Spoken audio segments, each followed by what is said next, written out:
சொல்லுங்க சார். அந்த பொண்ணுங்களும் அப்பாவிங்க தான் சார். என்ன பண்ணலாம் சார், நீங்க அந்த சாருவை கூப்பிட்டு ஏதாவது பண்ணணும் சார். ம்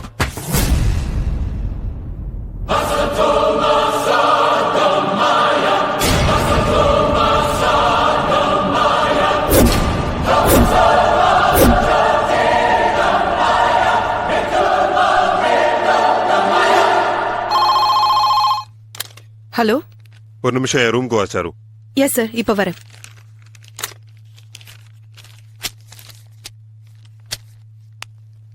மே I come in? Yes come இன்.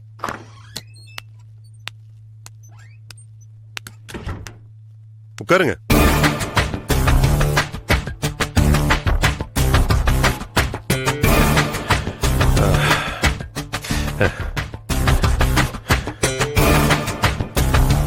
வேலைலாம் எப்படி இருக்கு சாரு? நைஸ். நான் படிச்ச படிப்புக்கும் பாக்குற வேலைக்கும் ரொம்ப பொருத்தமா இருக்கு சார். எனக்கு ரொம்ப பிடிச்சிருக்கு. நிம்மதியா இருக்கேன். ஆனா நீ இங்க வேலைக்கு சேர்ந்த அன்னையில இருந்து எனக்கு நிம்மதி போயிடுச்சு சாரு. ஆபீஸ் வர்றதுக்கு எனக்கு பயமா இருக்கு தெரியுமா? இங்க பாரு சாரு, நான் சுட்டு கொண்டவனோட பேரு கதிர். அவன் நல்லவன் கிடையாது. அவன் என்கிட்டயே பிசினஸ் கத்துக்கிட்டு என்னையே மோசம் பண்ண நினைச்சவன், நம்பிக்கை துரோகி. ஒரு கெட்டவனை தான் நான் கொலை பண்ணிருக்கேன். சார், இதெல்லாம் ஏன் என்கிட்ட சொல்றீங்க? போலீஸ் கிட்ட சொன்னா அவங்க ஏதாவது அவார்டுக்காக சிபாரிசு பண்ணுவாங்கல்ல? ப்ளீஸ் சாரு, இந்த நக்கல்லாம் வேண்டாம். நான் உன்னை கூப்பிட்டதே வேற ஒரு விஷயம் பேசுறதுக்காக தான். சொல்லுங்க சார். உன்கிட்ட இருக்கிற செல்போன் வீடியோட ஒரிஜினல் எல்லாம் என்கிட்ட கொடுத்துரு. நான் அதுக்கு நிறைய பணம் கொடுத்துறேன்.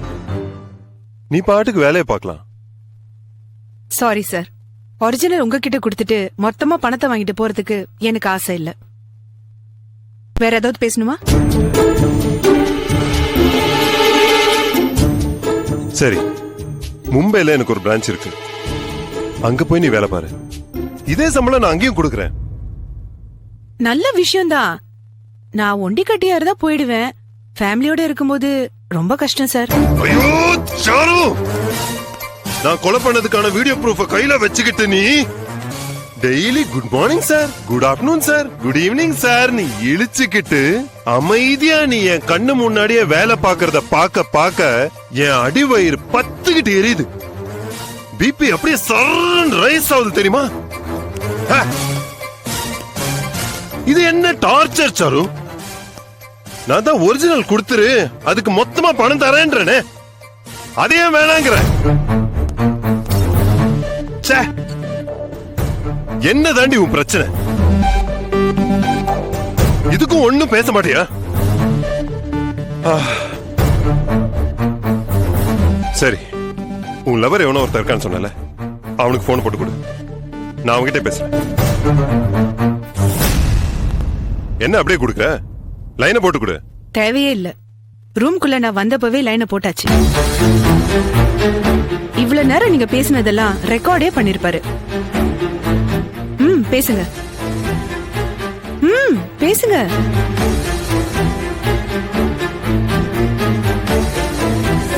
ஹலோ. டேய் லுடுக்கு, என்னடா சாரு மரியாதைலாம் பேசுற? இங்க பாரு, அவ ரிட்டையர்ட் ஆகுற வரைக்கும் அந்த பிரான்ச்ல தான் வேலை பாப்பா. மும்பைக்கு நீ வேணும்னா ஓடிப்போ. மவனை இன்னொரு தடவை சாருவ ரூமுக்கு கூப்பிட்டு பேசுன்னு எனக்கு தெரிஞ்சது, நான் யாரையும் கேட்க மாட்டேன்.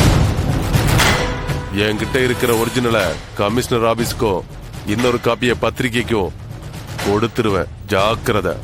என்ன புரிஞ்சுதா? புரிஞ்சுது.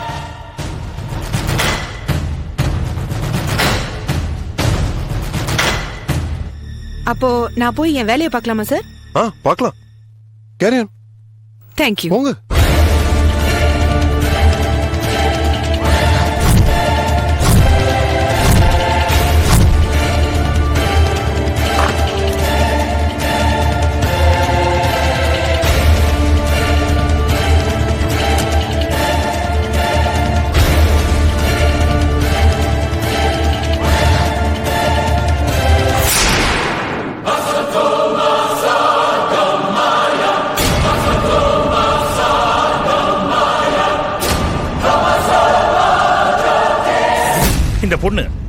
இந்த ஹாஸ்பிட்டல் அட்மிட் ஆகி என்னோட 10 நாள் ஆகும். மூளையில 1% கூட உயிர் இல்லை. முழுமையா மரணம்னு சொல்லலாம். செயற்கை சுவாசம் கொடுத்திருக்கிறதுனால ஹார்ட், லங்ஸ் இதெல்லாம் சீரா செயல்பட்டுக்கிட்டு இருக்கு. அதையும் எடுத்துட்டா அவ்வளவுதான். இந்த நிலையில நாம செய்யக்கூடியது ஒண்ணுதான். இந்த பொண்ணோட உறுப்புகளை பயனுள்ள யாருக்காவது கொடுத்து தானம் பண்ணலாம். அதனால சில உயிர்கள் பிழைக்க வழி இருக்கு. ஆனா அதை நாம அப்படியே செய்ய முடியாது. அப்படி செய்யணும்னா இந்த பொண்ணோட பிளட் ரிலேஷன்ஸ் யாராவது வந்து கையெழுத்து போடணும். உங்க நிலைமை புரியுது சார். கடந்த ஒரு வாரமா டிவியில எல்லா பேப்பர்லயும் இந்த பொண்ணோட போட்டோவை போட்டு கான்டாக்ட்னு உங்க ஆஸ்பத்திரி நம்பரை போட்டு விளம்பரப்படுத்திருக்கோம். ஆனா இது வரைக்கும் எந்த ரெஸ்பான்ஸும் வரல. ஒருவேளை இந்த பொண்ணு தமிழ்நாட்டை சேர்ந்தவளா இல்லாம வேற ஸ்டேட் பொண்ணா இருப்பாளோன்னு டவுட் வருது. சார், இன்னையில இருந்து அதர் ஸ்டேட்ஸ் டிவிலையும் போட சொல்லியிருக்கேன். டாக்டர், எஸ், கிஷோர்னு ஒரு டாக்ஸி டிரைவர் உங்களை பார்க்க வந்திருக்காரு. வர சொல்லுங்க. சரிங்க டாக்டர். சார் வணக்கம் சார். இந்த பொண்ணு உனக்கு தெரியுமா?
If you enjoyed this video, kindly like, share, comment, and for further our interesting videos, subscribe our channel below.